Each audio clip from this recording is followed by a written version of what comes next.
సుమన్ టీవీలో మీ personal and business promotions కోసం కింది నెంబర్కి కాంటాక్ట్ చేయండి. 3 రోజులుగా విజయవాడ ఇంకా జలదిగ్బంధంలోనే ఉంది. క్రమంగా నీటి మట్టం తగ్గుతోంది. పలు కాలనీల్లో పీకల్లోతు వరకు ఉన్న నీళ్లు మోకాళ్ల వరకు చేరా.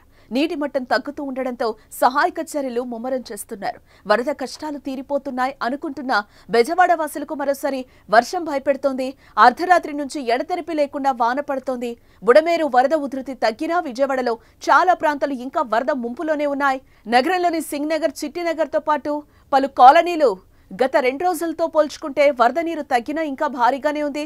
ఇప్పుడు మళ్లీ భారీ వర్షాలు కురిస్తే వరద పెరిగే ప్రమాదం ఉందని అధికార వర్గాలు అంచనా వేస్తున్నాయి.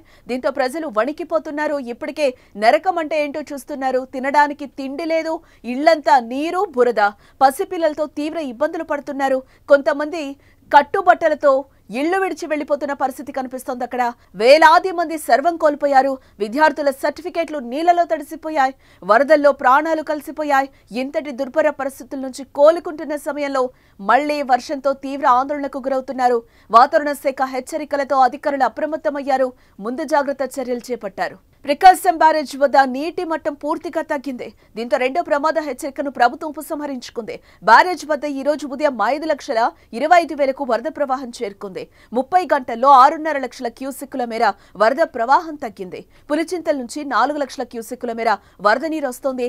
వైరా, మున్నేరు, కట్టలేరు, కీసర వంటి ఉపనదుల నుంచి పూర్తిగా వరద ప్రవాహం తగ్గిపోయింది. ఫలితంగా ప్రకాశం బ్యారేజ్ కు వరద ప్రవాహం పూర్తిగా తగ్గింది. బ్యారేజ్ దిగువ భాగంలో నదీ తీర ప్రాంతాల్లో జల దిగ్బంధనం నుంచి గ్రామాలు క్రమంగా బయటపడుతున్నాయి. మళ్లీ వర్షం వస్తే కృష్ణానది మరోసారి ఉగ్రరూపం దాల్చే అవకాశం కనిపిస్తోంది. ఇటు మరోవైపు విజయవాడలో సహాయక చర్యలైతే కొనసాగుతున్నాయి. హెలికాప్టర్లు, డ్రోన్ల సాయంతో ఆహారం, మంచినీళ్లు ఇస్తున్నారు. ఆహారం పంపిణీకి డ్రోన్లను ఉపయోగిస్తున్నారు. ప్రభుత్వంతో పాటు స్వచ్ఛంద సంస్థలు వరద బాధితులకు సాయం చేయడానికి ముందుకొచ్చాయి. అయితే చాలా చోట్ల ప్రజల ఆకలితో అలమటిస్తున్నారు. పాలు, నీళ్ల కోసం ఎగబడుతున్నారు. ఇక సీఎం చంద్రబాబు కంటి మీద కునుకు లేకుండా వరద ప్రభావిత ప్రాంతాల్లో పర్యటించడం, రాత్రి పగలు అనే తేడా లేకుండా ముంపు ప్రాంతాలను పరిశీలించి సహాయక చర్యలను పర్యవేక్షిస్తున్నారు. ఈ పరిస్థితుల్లో వాహనదారులకు ముఖ్యమంత్రి చంద్రబాబు నాయుడు భరోసా ఇచ్చారు. బైక్లు, కార్లు, ఆటోలు ఇలా వాహనాలన్నింటినీ శుభ్రం చేసే బాధ్యత కూడా తామే తీసుకుంటామని అన్నారు.